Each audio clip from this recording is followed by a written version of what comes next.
marcou a minha história. Não foi o abuso sexual, não foram os abusos, não foi a rejeição, não foi o ocultismo que eu vivi e vivi mergulhado mesmo nisso, não foi as duas quase overdoses que eu tive com cocaína e com maconha, não foi o medo de morrer no tráfico, não foram isso.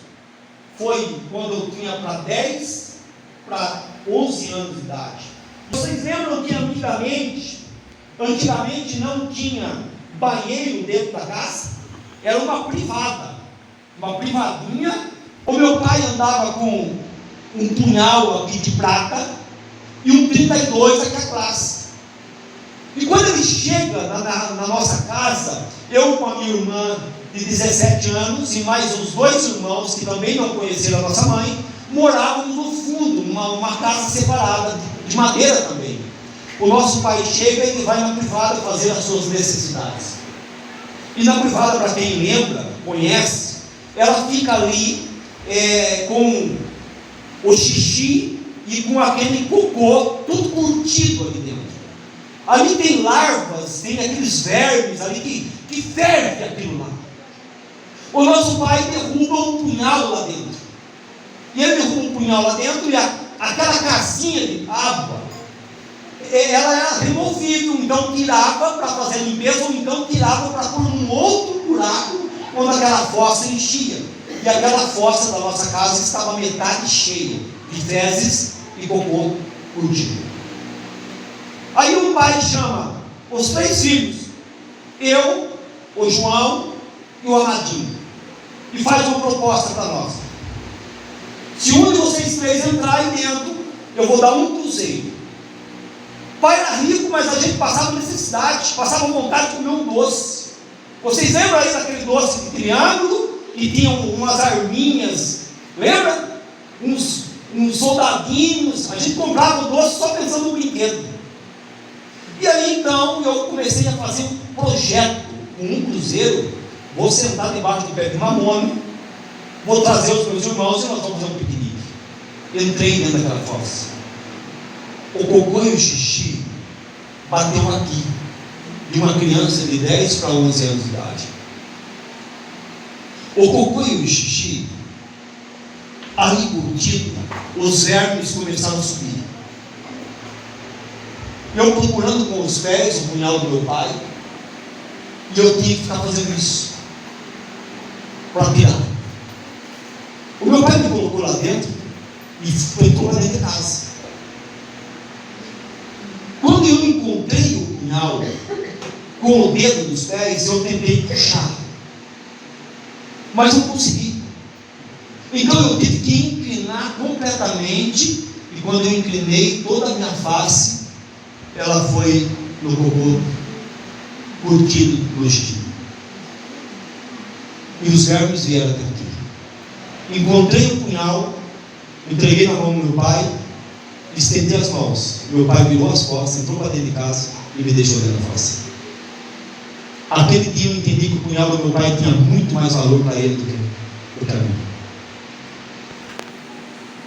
Quando completou 15 anos, eu me lembro da cena que os 2 irmãos menores me tiraram daquela fossa. E então eu fiz um voto íntimo: eu vou matar o meu pai. Eu não descanso enquanto eu matar o meu pai. O meu pai continuou com a vida de bebedeira. O meu pai largou daquela mulher. Meu pai arrumou uma outra mulher, teve mais 4 filhos com ela, com a minha mãe 15. A falta de perdão começou a destruir por dentro. Até que, no ano de 2001, eu olho para o espelho do banheiro da minha casa, lá no Jardim Marinho, na cidade de Salmo, e digo: se Jesus existe, ele precisa entrar na minha vida. Porque eu perdi o amor próprio. Quem não se ama é incapaz de amar a esposa ou o esposo dos pais. Eu perdi o amor pela minha família, pelos meus filhos, pela minha esposa, por tudo. E quando eu saio do banheiro, um grito silencioso. Ninguém tinha escutado aquele grito. A palavra de Deus diz assim, que o infeliz gritou e foi atendido, ouvido. Quando eu saio daquele banheiro, o céu, ele tinha feito uma estratégia para me pegar, para me salvar. Eu saio daquele banheiro. Quando eu saí, a Magda estava com um papel branco na mão e falou assim: Antônio, bem, amor não existia na nossa casa. Olhou para mim e falou: Antônio, você quer fazer um retiro, uma experiência de oração, que vai ser esse final de semana na cidade de Tu? A minha resposta para a Magda foi essa: acredite se você quiser, porque eu estava brigado com Deus, eu odiava as coisas de Deus, eu não queria saber de Deus, eu não queria saber de padre, eu não queria saber de igreja, eu não queria saber de rezar. Eu falei para a Magda: eu não vou nesse inferno. E eu estava com uns pontos aqui no umbigo, que eu tinha feito uma cirurgia e retirado uma hérnia, e eu andava assim. Quando eu disse isso para a Magda, era uma quinta-feira, a experiência começava no outro dia, na sexta. Quando eu disse para a Magda que eu virei as costas, eu escutei Jesus pela primeira vez. Jesus falou ao meu interior assim: Antônio, lá dentro do banheiro, alguns segundos atrás, você pediu a minha ajuda, e eu estou tentando te ajudar. Quando eu ouvi isso, eu voltei para a Magda e falei: onde vai ser mesmo? E eu fui para aquela experiência de oração. 120 pessoas, num lugar como esse aqui, fazendo a experiência do amor de Deus, como nós estamos fazendo aqui essa noite. Uma mulher do Ministério de Música aponta o dedo para mim no meio de 120 pessoas. Não é assim? Você está no encontro, parece que Deus está falando da minha vida, da sua vida, não é assim? Nossa, parece que a minha vida, parece que é para mim. E não parecia, era para mim. É para você. Aquela mulher aponta o dedo e fala assim: não adianta você ter medo de Deus. Um homem que era macumbeiro,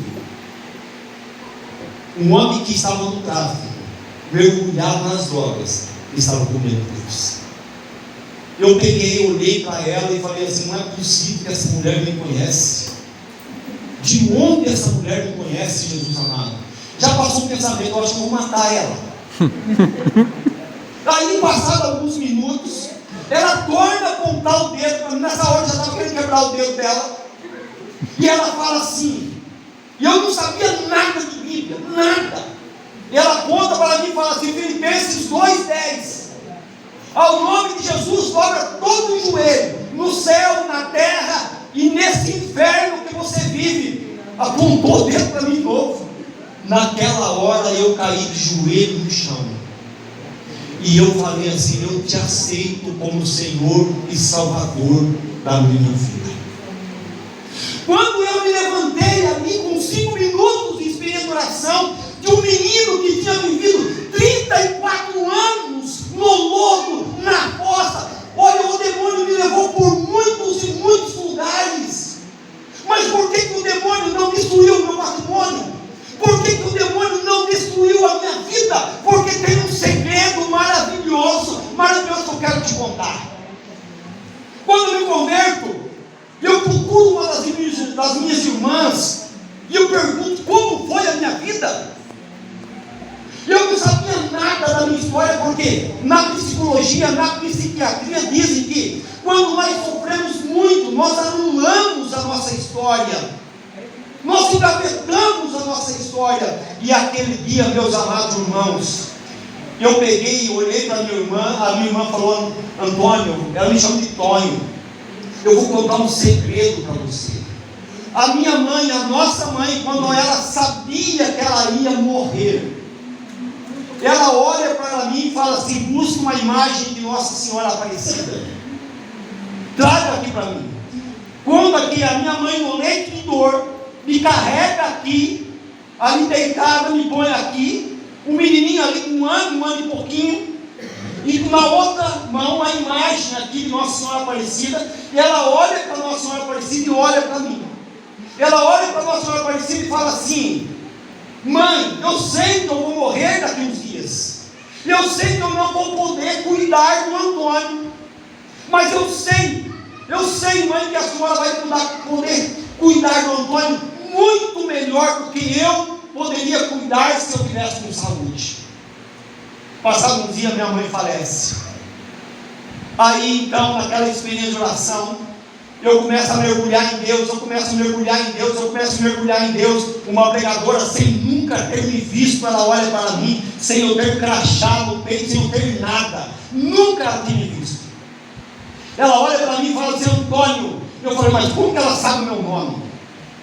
Antônio, sabe por que o demônio não destruiu o teu matrimônio, não destruiu a tua vida, não levou você para o inferno? Eu falei: não, eu quero saber o porquê. Porque no leito de dor, a tua mãe entregou você nas mãos de Nossa Senhora Aparecida. E eu quero dizer, Antônio, cada mãe que entrega um filho a Nossa Senhora, o demônio pode levar ele a caminhar por caminhos errados, mas jamais o demônio vai levar um filho de Nossa Senhora para o inferno.